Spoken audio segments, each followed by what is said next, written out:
ಕಾಂಗ್ರೆಸ್ ಪ್ರಣಾಳಿಕೆ ನೇಹಾ ಕೊಲೆ ರಾಜ್ಯದ ಕಾನೂನು ಸುವ್ಯವಸ್ಥೆ ಹೀಗೆ ಹಲವು ವಿಚಾರಗಳ ಬಗ್ಗೆ ಪ್ರಧಾನಿ ನರೇಂದ್ರ ಮೋದಿ ಅವರು ನೆಟ್ವರ್ಕ್ 18 ಜೊತೆ ಮಾತನಾಡಿದರು. ಇದಕ್ಕೆ ಮಾಜಿ ಸಿಎಂ ಯಡಿಯೂರಪ್ಪ ಪ್ರತಿಕ್ರಿಯೆ ಕೊಟ್ಟಿದ್ದಾರೆ. ಕಾಂಗ್ರೆಸ್ ಆಡಳಿತದ ಮೇಲೆ ಜನರು ಜಿಗುಪ್ಸೆಗೊಂಡಿದ್ದಾರೆ. ಈ ಬಾರಿ ಹೆಚ್ಚು ಸ್ಥಾನ ನಾವು ಗೆಲ್ತೀವಿ ಅನ್ನೋ ವಿಶ್ವಾಸ ವ್ಯಕ್ತಪಡಿಸಿದ್ದಾರೆ. ಯಡಿಯೂರಪ್ಪ ಅವರನ್ನ ನಮ್ಮ ಶಿವಮೊಗ್ಗ ಪ್ರತಿನಿಧಿ ವಿನಯ್ ಮಾತನಾಡಿಸಿದ್ದಾರೆ. ನೋಡೋಣ. ಪ್ರಧಾನಿ ಮೋದಿ ಅವರು ನ್ಯೂಸ್ 18 ಜೊತೆ ಒಂದು ಸಂವಾದವನ್ನು ನಡೆಸ್ತಾರೆ. ಇದರಲ್ಲಿ ಹಲವಾರು ವಿಚಾರಗಳನ್ನು ನ್ಯೂಸ್ 18ಗೆ ಒಂದು ತಿಳಿಸ್ತಾರೆ. ಇದ್ರ ಬಗ್ಗೆ ಮಾತಾಡೋದಕ್ಕೆ ಮಾಜಿ ಸಿಎಂ ಆದಂಥ ಯಡಿಯೂರಪ್ಪ ಅವರು ನಮ್ಮ ಜೊತೆಗಿದ್ದಾರೆ. ಅವರಿಂದನೇ ಕೇಳೋಣ ಅವರ ಪ್ರತಿಕ್ರಿಯೆ ಏನಿದೆ ಅನ್ನೋದು. ಸರ್, ಪ್ರಧಾನಿ ಮೋದಿ ಅವರು ನೇಹಾ ಹಿರೇಮಠ ಅವರ ಬಗ್ಗೆನೂ ಕೂಡ ಬೇಸರ ವ್ಯಕ್ತಪಡಿಸಿದ್ದಾರೆ ಅವರ ಪ್ರಕರಣದ ಬಗ್ಗೆ. ಹಾಗೆ ಅವರು ಯಾವುದೇ ಪಕ್ಷವನ್ನು ನೋಡದೆ ಕೂಡ ನಮ್ಮ ಪಕ್ಷದವರು ಅಧ್ಯಕ್ಷರು ಕೂಡ ಹೋಗಿ ಅವ್ರಿಗೆ ಸಮಾಧಾನ ಹೇಳುವ ಕೆಲಸ ಮಾಡಿದ್ದಾರೆ ಅಂತ ಹೇಳಿದ್ದಾರೆ. ಸರ್, ನೇಹಾ ಹಿರೇಮಠ ಸಾವಿನ ಬಗ್ಗೆ ಪ್ರಧಾನಿ ಬೇಸರ ವ್ಯಕ್ತಪಡಿಸಿದ್ದು ಅವ್ರ ತಂದೆ ಯಾವ ಪಾರ್ಟಿಯವರು ಅಂತೆಲ್ಲ ನೋಡದೇನೆ ರಾಷ್ಟ್ರೀಯ ಅಧ್ಯಕ್ಷರಾದ JP ನಡ್ಡಾ ಸೇರಿದಂತೆ ನಮ್ಮ ನಾಯಕರು ಮನೆಗೆ ಭೇಟಿ ನೀಡಿದರು. ಇದು ನಮ್ಮ ಸಂಸ್ಕೃತಿ ಅಂತ ಮೋದಿಯವರು ಹೇಳಿದ್ದಾರೆ. ನ್ಯೂಸ್ 18 ಟೆಕಪ್ ಆಗಿದ್ದ ಬೆಂಗಳೂರನ್ನು ಕಾಂಗ್ರೆಸ್ನವರು ಟ್ಯಾಂಕರ್ ಹಬ್ ಮಾಡಿದ್ದೀರಿ ಅಂತ ಪ್ರಧಾನಿ ಮೋದಿ ಹೇಳಿದ್ದಾರೆ. ಕುಡಿಯೋ ನೀರಿಗಾಗಿ ಈಗ ಟ್ಯಾಂಕರ್ ಮಾಫಿಯಾ ಕೆಲಸ ಮಾಡ್ತಿದೆ ಎಂದು ಟೀಕಿಸಿದ್ದಾರೆ. ಕಾಂಗ್ರೆಸ್ ಪ್ರಣಾಳಿಕೆ ಮುಸ್ಲಿಂ ಲೀಗ್ ಪ್ರಣಾಳಿಕೆ ಅಂತಿದೆ ಎಂಬ ಸತ್ಯವನ್ನು ಜನರಿಗೆ ಹೇಳುವಂಥ ಅನಿವಾರ್ಯತೆಯಿಂದಲೇ ನಾನು ಅದರ ಬಗ್ಗೆ ಮಾತನಾಡಿದ್ದೇನೆ ಅಂತ ಪ್ರಧಾನಿ ಹೇಳಿದ್ದಾರೆ. ಸಿದ್ದರಾಮಯ್ಯ ಸರ್ಕಾರ ಬಂದಾಗಲೆಲ್ಲ ಕರ್ನಾಟಕಕ್ಕೆ ಬರಗಾಲ ಬರ್ತಾ ಇದೆ. ಕಾಂಗ್ರೆಸ್ ನೀರಿನ ನಿರ್ವಹಣೆ ಬಗ್ಗೆ ಕಾಳಜಿ ಇಲ್ಲ. ಕೆರೆ ತುಂಬುವ ಕಡೆ ಜಾಸ್ತಿ ಗಮನ ಹರಿಸಿ ಇಂಥ ಪರಿಸ್ಥಿತಿ ನಿರ್ಮಾಣ ಆಗ್ತಿದೆ. ಕರ್ನಾಟಕಕ್ಕೆ ಬೇಕಾದ ಎಲ್ಲ ರೀತಿಯ ಸಹಾಯವನ್ನು ಕೇಂದ್ರ ಸರ್ಕಾರ ಮಾಡಿದೆ. ಬರಗಾಲಕ್ಕೆ ಸಂಬಂಧಿಸಿದಂತೆಯೂ ಕೇಂದ್ರ ಸರ್ಕಾರ ಕರ್ನಾಟಕಕ್ಕೆ ಬರ ಪರಿಹಾರ ನೀಡಲು ಬೇಕಾದ ಎಲ್ಲ ಕ್ರಮ ಕೈಗೊಂಡಿತ್ತು. ಕೇವಲ ರಾಜಕೀಯ ಮಾಡುವ ಉದ್ದೇಶಕ್ಕಾಗಿ ರಾಜ್ಯ ಸುಪ್ರೀಂ ಕೋರ್ಟ್ ಮೊರೆ ಹೋಗಿತ್ತು. ಗ್ಯಾರಂಟಿಗಳನ್ನ ಜಾರಿಗೆ ತರೋದಕ್ಕೆ ರಾಜ್ಯ ಸರ್ಕಾರ ಕಂಡೀಷನ್ ಮೇಲೆ ಕಂಡೀಷನ್ ಹಾಕಿ ಜನರನ್ನು ಗೋಳಾಡಿಸ್ತಾ ಇದೆ ಅಂತ ಪ್ರಧಾನಿ ಹೇಳಿದ್ದಾರೆ.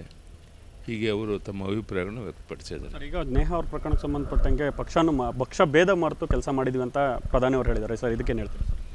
ಅದೇ ನಾನು ಇಷ್ಟೊತ್ತು ಹೇಳೋದು ಅದೇ ವಿಷಯ. ಪ್ರಧಾನಿಯವರು ಇದರಲ್ಲಿ ಪಕ್ಷ ಪಂಗಡ ಮತ್ತೊಂದಿಲ್ಲ, ಅನ್ಯಾಯ ಆದಾಗ ನಾವು ಧಾವಿಸಿ ಹೋಗ್ತೇವೆ. ಅದಕ್ಕೆ ಇದೊಂದು ತಾಜಾ ಉದಾಹರಣೆ ಅಂತ ಹೇಳಿದ್ವಿ. ಯಡಿಯೂರಪ್ಪ ಅವರ ಮಾತಾಗಿತ್ತು.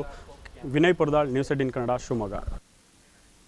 ದಾವಣಗೆರೆ ಲೋಕಸಭಾ ಕ್ಷೇತ್ರದ ಕಾಂಗ್ರೆಸ್ ಅಭ್ಯರ್ಥಿ ಡಾಕ್ಟರ್ ಪ್ರಭಾ ಮಲ್ಲಿಕಾರ್ಜುನ್ ಅಬ್ಬರದ ಪ್ರಚಾರ ಮಾಡ್ತಾ ಇದ್ದಾರೆ. ಇವತ್ತು ಹೊನ್ನಾಳಿ ವಿಧಾನಸಭಾ ಕ್ಷೇತ್ರ ವ್ಯಾಪ್ತಿಯ ಮಾಸೋಡಿ ಗ್ರಾಮದಲ್ಲಿ ಚುನಾವಣಾ ಪ್ರಚಾರವನ್ನು ನಡೆಸಿದರು. ಈ ವೇಳೆ ಶಾಸಕ DG ಶಾಂತನಗೌಡರು, ಜಿಲ್ಲಾಧ್ಯಕ್ಷ HP ಮಂಜಪ್ಪ, ಬ್ಲಾಕ್ ಅಧ್ಯಕ್ಷ ಶಿವಯೋಗಿ, ನಾಗಪ್ಪ, ವಿಶ್ವನಾಥ್ ಸೇರಿದಂತೆ ಅನೇಕ ಮುಖಂಡರು ಹಾಗೂ ಕಾರ್ಯಕರ್ತರು ಅವರಿಗೆ ಸಾಥ್ ಕೊಟ್ಟರು.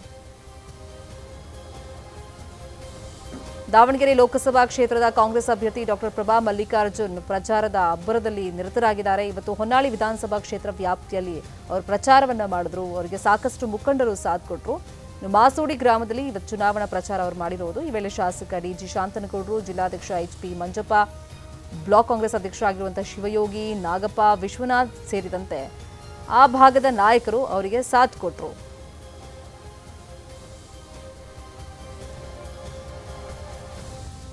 ಈ ಬಾರಿ ಶತಾಯಗತಾಯ ದಾವಣಗೆರೆಯಲ್ಲಿ ಕಾಂಗ್ರೆಸ್ ಪಕ್ಷವನ್ನು ಗೆಲ್ಲಿಸಿಕೊಂಡು ಬರಬೇಕು ಅಂತ ಹೇಳಿ ಶಾಮನೂರು ಶಿವಶಂಕರಪ್ಪ ಕುಟುಂಬದ ಎಲ್ಲ ಸದಸ್ಯರು ಪ್ರಚಾರದಲ್ಲಿ ನಿರತರಾಗಿದ್ದಾರೆ. ಅದರಂತೆ ಅಭ್ಯರ್ಥಿಯಾಗಿರುವಂತಹ ಡಾಕ್ಟರ್ ಪ್ರಭಾ ಮಲ್ಲಿಕಾರ್ಜುನ್ ಅವರು ಈ ಬಾರಿ ಚುನಾವಣಾ ಅಖಾಡಕ್ಕೆ ಇಳಿದಿದ್ದಾರೆ.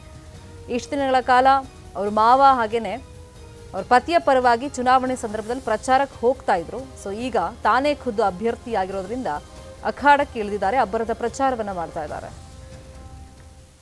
ದೆಹಲಿಯಲ್ಲಿ 90ಕ್ಕೂ ಅಧಿಕ ಶಾಲೆಗಳಿಗೆ ಬೆದರಿಕೆಯನ್ನ ಹಾಕಲಾಗಿದೆ. ಬಾಂಬ್ ಇಟ್ಟು ಬ್ಲಾಸ್ಟ್ ಮಾಡೋದಾಗಿ ಬೆದರಿಕೆಯನ್ನ ಹಾಕಲಾಗಿದೆ. ಪೂರ್ವ ದೆಹಲಿ ಶಾಲೆಗಳಿಗೆ ಇಮೇಲ್ನಲ್ಲಿ ಬೆದರಿಕೆ ಬಂದಿದೆ. ಸೊ ಇತ್ತೀಚೆಗೆ ಇಂತಹ ಪ್ರಕರಣಗಳು ಜಾಸ್ತಿ ಆಗ್ತಾ ಇದೆ. ಇಮೇಲ್ನಲ್ಲಿ ಸ್ಕೂಲ್ಗಳಿಗೆ ಈ ತರ ಬಾಂಬ್ ಇಟ್ಟಿದ್ದೀವಿ, ಕಾಲೇಜ್ಗಳಲ್ಲಿ ಈ ತರ ಬಾಂಬ್ ಇಟ್ಟಿದ್ದೀವಿ ಅಂತ ಹೆದರಿಸೋದು. BGS ಹಾಗೆಯೇ DPS ಸೇರಿದಂತೆ ಹಲವು ಶಾಲೆಗಳಿಗೆ ಈ ತರ ಬೆದರಿಕೆ ಬಂದಿದೆ. ಬಾಂಬ್ ಸ್ಕ್ವಾಡ್ ಹಾಗೆಯೇ ಶ್ವಾನ ದಳದಿಂದ ಪರಿಶೀಲನೆಯನ್ನ ಮಾಡಲಾಗ್ತಾ ಇದೆ. ಬೆದರಿಕೆ ಬಂದ ತಕ್ಷಣ, ಇಮೇಲ್ ನೋಡಿದ ತಕ್ಷಣ ಶಾಲೆಗಳಿಗೆ ರಜೆ ಘೋಷಣೆಯನ್ನ ಮಾಡಲಾಗ್ತಾ ಇದೆ. ಇನ್ನು ದೆಹಲಿ ಪೊಲೀಸರು ತನಿಖೆಯನ್ನ ಮಾಡ್ತಾ ಇದ್ದಾರೆ. ಸದ್ಯಕ್ಕೆ ಶಾಲೆಗಳಲ್ಲಿ ಬಾಂಬ್ನಂತಹ ಯಾವುದೇ ವಸ್ತುಗಳು ಪರಿಶೀಲನೆ ಮಾಡಿದಂಥ ಟೈಮ್ನಲ್ಲಿ ಪತ್ತೆ ಆಗಿಲ್ಲ. ಕೇಂದ್ರ ಗೃಹ ಇಲಾಖೆ ಕೂಡ ಈ ಬಗ್ಗೆ ಅಲರ್ಟ್ ಆಗಿದೆ. ಇಮೇಲ್ ಎಲ್ಲಿಂದ ಬಂತು ಅಂತ ಸದ್ಯಕ್ಕೆ ಪರಿಶೀಲನೆಯನ್ನ ಮಾಡ್ತಾ ಇದ್ದಾರೆ.